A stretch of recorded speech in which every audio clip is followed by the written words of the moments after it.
Hello दोस्तों, आज इस वीडियो में मैं साइलेंस मूवी को एक्सप्लेन करूंगा। यह एक मर्डर मिस्ट्री मूवी है और इस मूवी में लीड रोल में हमारे मनोज वाजपेयी साहब हैं।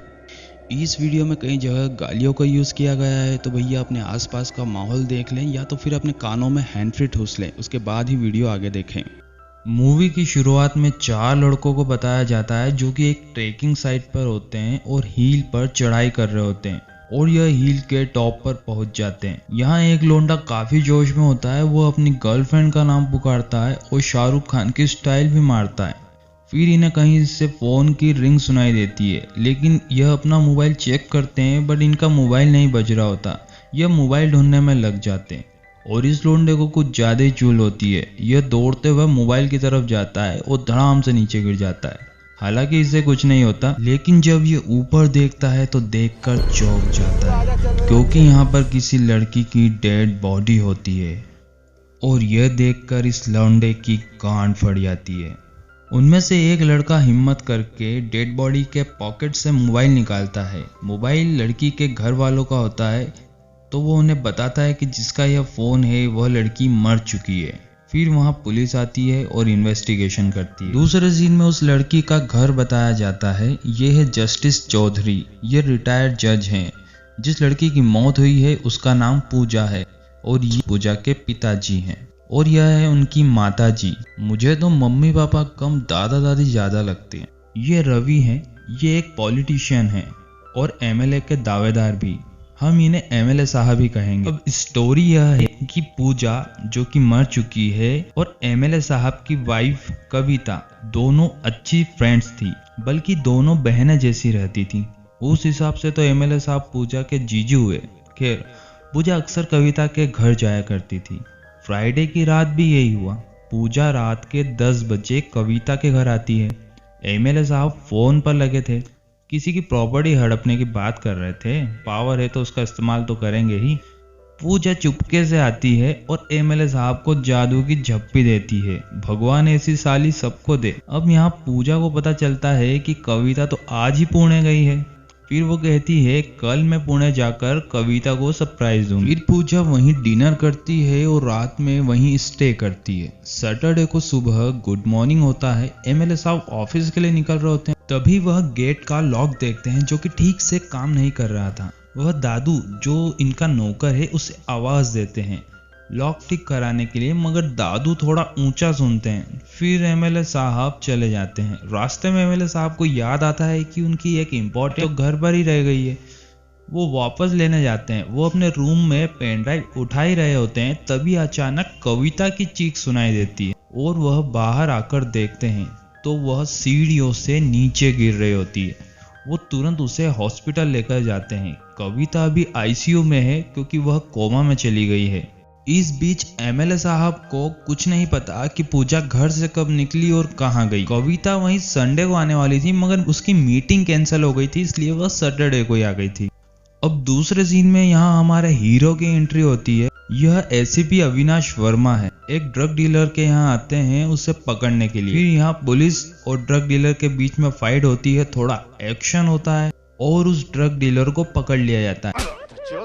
लड़कियों को बेहोश करके रेप करेगा, तेरी माँ का मारूंगा। इसके बाद कमिश्नर का कॉल आता है। वह एसीपी वर्मा बुलाते हैं। दरअसल यहाँ जस्टिस चौधरी आते हैं और वे कमिश्नर से बोलकर पूजा का केस एसीपी वर्मा को हैंडल करने के लिए कहते हैं, क्योंकि एसीपी वर्मा एक ईमानदार ऑफिसर है और उनका कहना है कि एसीपी वर्मा के पास सब्र नहीं है, वो जल्द से जल्द पूजा का केस सुलझा सकते हैं। कमिश्नर इस केस के लिए नई टीम अपॉइंट करते हैं। इन्वेस्टिगेशन का पहला दिन होता है। राजगुप्ता, अमित चौहान से संजना भाटिया। अब चलिए यहाँ इनकी टीम के साथ हम भी केस डिस्कस करते हैं। जिसकी मौत हुई उसका नाम है पूजा चौधरी, उम्र है 29 साल और यह अनमैरिड है। बॉडी एक ट्रेकिंग साइट पर मिली थी। मर्डर सैटरडे को सुबह 10 से 12 के बीच हुआ। यहाँ हम देखते हैं कि पूजा के सिर पर गहरी चोट है, शायद किसी हैवी मेटल जैसे रॉड या पाइप से उस पर जोरदार वार किया गया था। अपर शोल्डर पर कुछ निशान थे, यानी मरने के बाद काफी घंटों तक यह उल्टी लेटी हुई थी। क्राइम सीन पर कोई ब्लड के निशान नहीं थे, यानी मर्डर कहीं और हुआ और डेड बॉडी को यहाँ लाके छोड़ दिया गया। इसके अलावा कोई रेप के या स्ट्रगल के निशान नहीं पाए गए, यानी रेप मकसद नहीं था, शायद कोई पर्सनल दुश्मनी थी। पूजा को आखिरी बार सिर्फ 2 व्यक्तियों ने देखा था, एक तो रवि खन्ना अपने एमएलए साहब और उनका नौकर, क्या नाम था रे बाबा? दादू। दादू बहनचोद, क्या नाम है ये?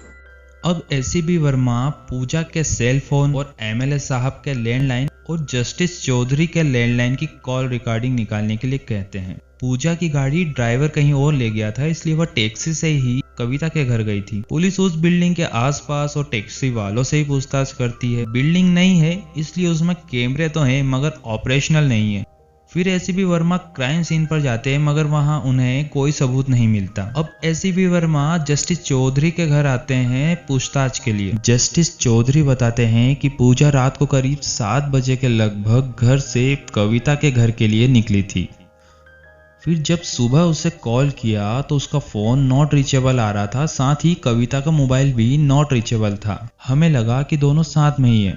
फिर हमने घर के लैंडलाइन पर कॉल किया तो हमें पता चला कि कविता तो आईसीयू में है और पूजा का सुबह से ही कुछ पता नहीं।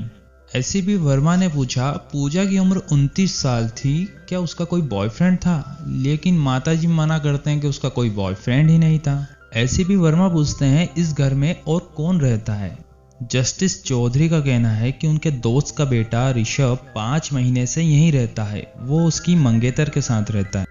अब ऋषभ से पूछताछ की जाती है तो वह बताता है कि फ्राइडे की रात वह उसके दोस्त के बर्थडे में उसके घर पर था और उसकी मंगेतर किया, जी नाम है किया, ये रात को ही कहीं से आई है, ये बाहर थी, पता नहीं कहाँ से आई है। खैर, अब एसीपी वर्मा कविता के घर जाते हैं, वहाँ उन्हें दादू मिलते हैं।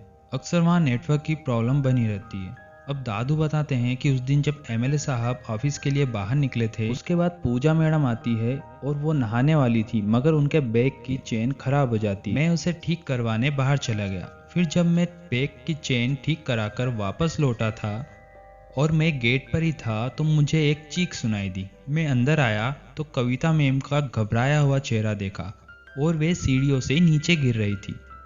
तभी एमएलए साहब भी रूम से बाहर आते हैं और वो भी कविता मैडम को देखकर चौंक जाते हैं। फिर हम उन्हें तुरंत हॉस्पिटल लेके जाते हैं। अगर पूजा मैडम उस समय घर पर होती तो इतना शोर सुनकर जरूर बाहर आती। फिर जब हम रात को हॉस्पिटल से घर लौटते हैं तब हमें पूजा मैडम के बारे में याद आता है। हमें लगा शायद वह पुणे निकल गई हैं। फिर हमने देखा उनका बैग तो यहीं था और फिर उनका मोबाइल भी ट्राई किया लेकिन वह लग नहीं रहा था। अब उसी दिन रात को एसीपी वर्मा अपनी टीम को अपने घर पर बुलाते हैं और केस डिस्कस करते हैं। कॉल डिटेल्स की लिस्ट को चेक करते हैं।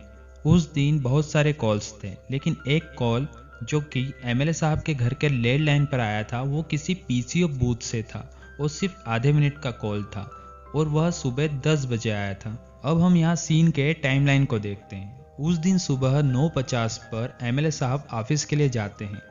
दादू बैग लेकर करीब 10 बजे वहां से निकलते हैं। फिर एमएलए साहब घर पे आते हैं 10:25 तक। उसके बाद कविता मैम और दादू आते हैं। पूजा की कॉल डिटेल के हिसाब से इस बीच ऐसा कोई कॉल नहीं आया जिसकी वजह से वह बिना नहाए ही घर से बाहर चली गई। या ऐसा भी हो सकता है कि दादू के जाने के बाद वहां और कोई व्यक्ति आया हो जिसके साथ पूजा बाहर गई हो।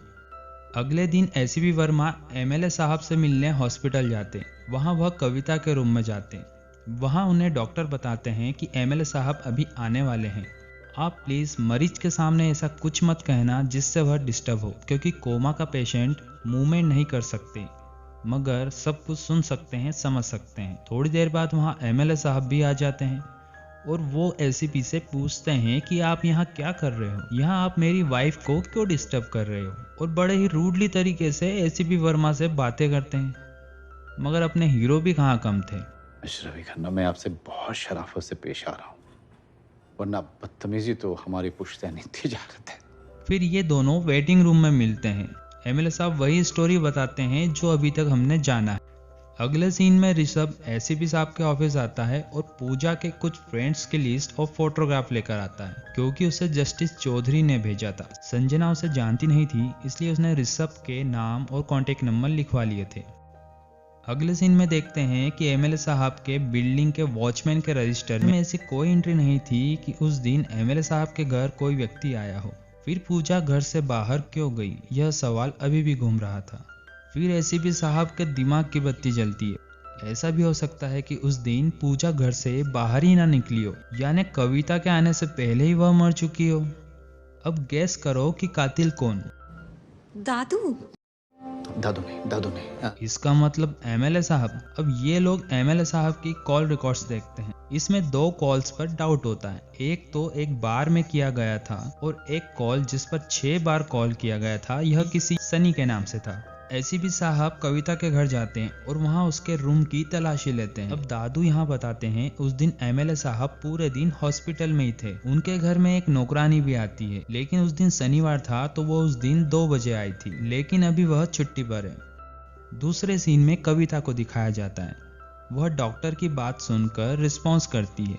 उधर दोनों इंस्पेक्टर बार में जाते हैं जहाँ एमएलए ने कॉल किया था। वहाँ उन्हें सनी के बारे में पता चलता है।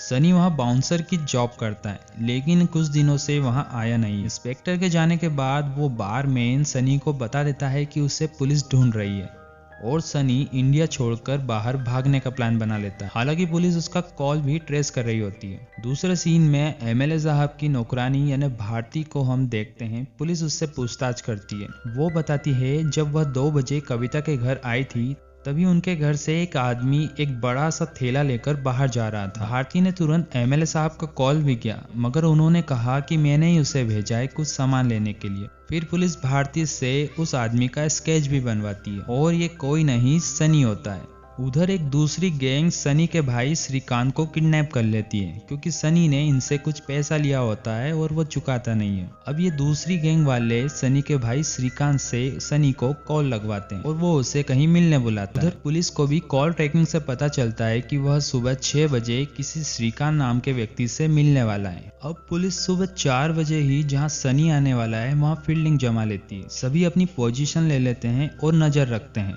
मगर यहाँ पुलिस वालों को दूसरी गैंग के बारे में पता नहीं होता। थोड़ी देर बाद यहाँ दूसरी गैंग की गाड़ी आ जाती है। श्रीकांत गाड़ी से बाहर आता है। पुलिस वाले अलर्ट रहते हैं। तभी सनी साइड से बाहर आता है। उसने अपना चेहरा ढक रखा था। पुलिस एक्शन में आने ही वाली होती है, तभी श्रीकांत चिल्लाता है सनी भाग, क्योंकि उधर दूसरी गैंग वाले सनी को पकड़ना चाहते थे। तभी दूसरी गैंग वाले श्रीकांत को गोली मार देते हैं। उधर पुलिस सनी को दबोच लेती है। पुलिस और दूसरी गैंग में अंधाधुंध फायरिंग शुरू हो जाती है, क्योंकि दोनों को ही सनी चाहिए था। इधर ऐसे भी काउंटर फायरिंग करते हुए सनी को गाड़ी में बिठाते हैं और सनी को वहां से निकलवाने की कोशिश करते हैं, मगर सनी चलती गाड़ी से कूद जाता है क्योंकि उसके भाई को गोली लगी थी। ऐसे भी फिर फायरिंग करते हुए सनी को पकड़ते हैं, मगर वो उसके भाई को नहीं छोड़ना चाहता था। अभी भी दोनों ओर से लगातार फायरिंग हो रही थी। इसी बीच सनी के गर्दन पे गोली लग जाती है और एक गोली एसीपी वर्मा के शोल्डर पर भी लग जाती है। अब अगले दिन गोली लगने के बावजूद एसीपी वर्मा ड्यूटी पर आ जाते हैं और वो एमएलए साहब को भी पुलिस स्टेशन बुलाते हैं पूछताछ के लिए। अब एमएलए साहब आते हैं, वो बड़े ही एटीट्यूड में नजर आते हैं। अब एसीपी वर्मा सनी के बारे में पूछते हैं कि शनिवार को सनी आपके कहने पर आपके घर से एक बैग लेकर गया था। मैं ये जानना चाहता हूँ कि उस बैग में क्या था। एमएलए साहब बताते हैं कि उसमें कुछ किताबें थी और वह मुझे कहीं चैरिटी में भिजवानी थी, क्योंकि कविता कई दिनों से मेरे पीछे पड़ी थी कि बुक्स को वहां देना है, इसलिए मैंने उसे भिजवा दिया। एमएलए साहब बड़े ही रोब झाड़ने लगते हैं और कहते हैं अगली बार ऐसी छोटी सी बात के लिए मेरा टाइम वेस्ट मत करना, ब्लडी इडियट्स। अब इतना सुनने के बाद अपने हीरो भाई कहाँ चुप रहने वाले थे। इडियट्स किसको बोला? किसने बोला? जब तक बोलू नहीं हिलेगा नहीं तू। साले अंग्रेजी झाड़ के रोब जमाता है पुलिस वाले पे। हराम! बहनचोद, तेरे बयान में एक भी छेद हुआ ना, पूरे बदन में छेद कर दूंगा बहनचोद। तो भैया यहाँ तबीयत से एमएलए की बजा डाली, मगर उसके खिलाफ कोई सबूत नहीं था। एसीपी को लगता है कि कविता जरूर कुछ जानती है। वह उससे मिलने हॉस्पिटल जाते हैं, क्योंकि अब वह रिस्पॉन्स कर सकती थी और इस केस की एकमात्र वही विटनेस है। एसीपी वर्मा कविता से पूजा के बारे में कुछ बोल ही रहे होते हैं कि तभी वहाँ एमएलए साहब आ जाते हैं। उनके साथ जस्टिस चौधरी भी होते हैं। पहले तो एमएलए काफ़ी नाराज हो जाता है, पर जस्टिस चौधरी के कहने पर कि अगर तुमने कुछ नहीं किया तो एसीपी को उसका काम करने दो।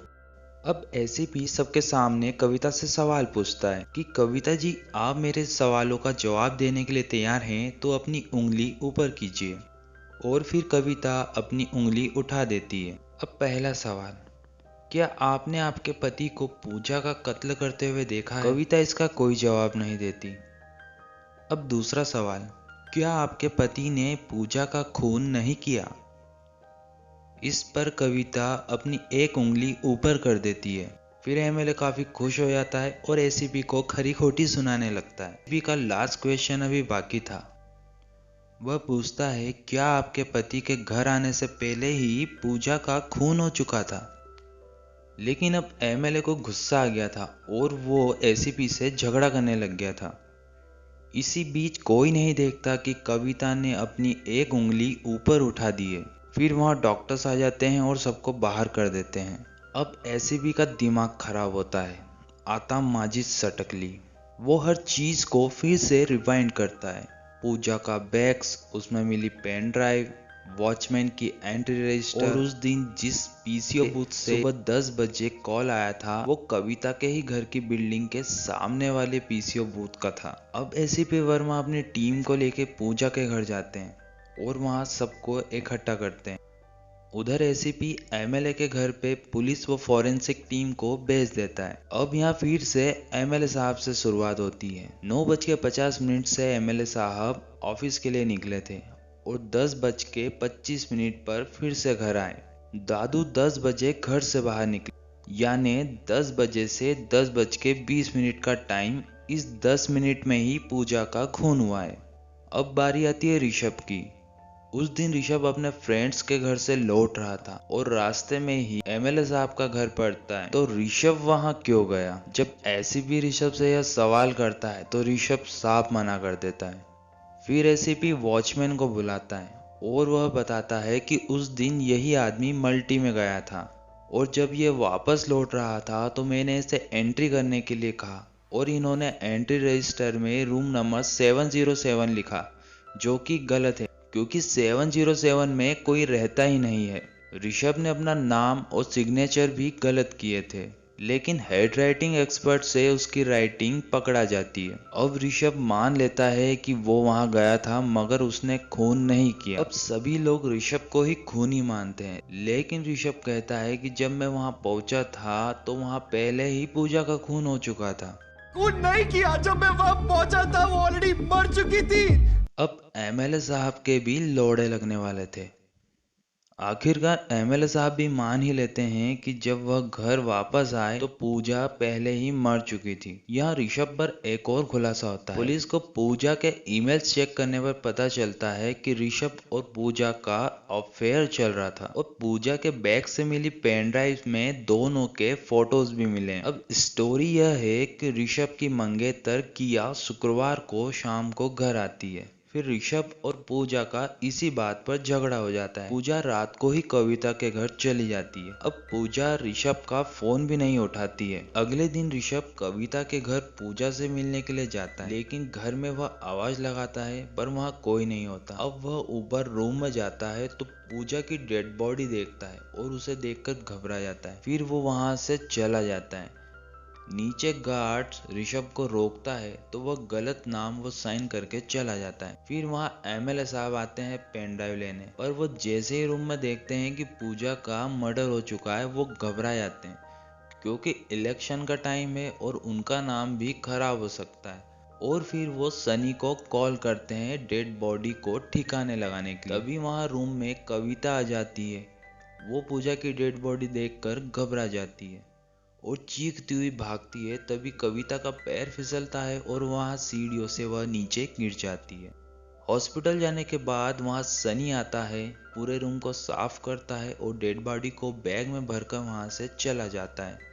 अब पुलिस ऋषभ को पूजा के खून के इल्जाम में और एमएलए साहब को लाश को ठिकाने लगाने के इल्जाम में अरेस्ट कर लेती है। उधर फॉरेंसिक टीम को भी कविता के घर से पूजा के ब्लड के सबूत मिल जाते हैं। अब अगले दिन एसीपी वर्मा को पुलिस स्टेशन में बताया जाता है। उन्हें अभी भी डाउट रहता है कि उस दिन सुबह 10 बजे पीसीओ बूथ से किसने कॉल किया था। ऋषभ ने कॉल नहीं किया तो फिर किसने किया? फिर वहां ऋषभ की मंगेतर किया आती है। अब वो उससे कोई रिलेशन नहीं रखना चाहती, इसलिए वो उससे आखिरी बार मिलने के लिए आती है। एसीपी वर्मा किया को वहीं थोड़ी देर बिठाते हैं। वो उससे कुछ सवाल करते हैं। वो पूछते हैं, जब आपको ऋषभ और पूजा के रिलेशनशिप के बारे में पता चला तब आपको कैसा लगा? किया को कुछ समझ में नहीं आता है कि एसीपी साहब क्या पूछ रहे हैं। एसीपी वर्मा किया के हाथ का ब्रेसलेट देखते हैं और फिर वो कहते हैं कि उस दिन पीसीओ बूथ से कॉल किया ने किया। जी हाँ, दरअसल किया ने ही पूजा का मर्डर किया। होता यह है कि जब किया घर पर आती है तो वो ऋषभ के कुछ ईमेल्स वगैरह पढ़ लेती है और उसे पूजा के और ऋषभ के रिलेशनशिप के बारे में पता चल जाता है। साथ ही उसे कुछ फोटोज भी मिलते हैं, लेकिन इस बारे में वो ऋषभ को कुछ नहीं बताती। वह पूजा से झगड़ा करने के लिए कविता के घर जाना चाहती थी। उसने पहले पीसीओ बूथ से कॉल करा, घर पर कोई नहीं था, इसलिए पूजा ने कॉल उठाया। किया ने उसे कोई जवाब नहीं दिया और सीधे कविता के घर चली गई। अब वहां जब पूजा ने गेट पर किया को देखा तो उससे वहीं अंदर आने से मना कर दिया और उसे वहां जाने के लिए कहा और गेट लगा दिया। तभी गुस्से में किया ने गेट पर किक किया और गेट खुल गया क्योंकि इसका लॉक खराब था।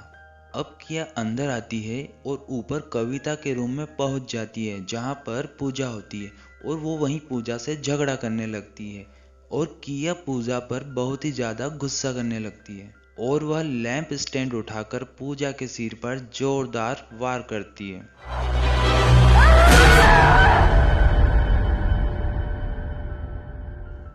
एक ही बार में पूजा बेड पर गिर जाती है और उसकी ऑन द स्पॉट डेथ हो जाती है। फिर किया घबरा कर वहां से चली जाती है और इसके आगे की स्टोरी तो हम सब जानते ही हैं। पुलिस किया को पूजा के खून के इल्जाम में गिरफ्तार कर लेती है। दरअसल एसीपी वर्मा जब कविता के रूम में चेक करने के लिए गए थे तब उन्होंने वहां पर एक ब्रेसलेट के टुकड़े को देखा था और वही सेम ब्रेसलेट एसीपी ने किया के हाथ में देखा है। इसीलिए एसीपी वर्मा समझ जाते हैं कि कातिल किया है और इस केस की फाइल यहीं क्लोज्ड हो जाती है।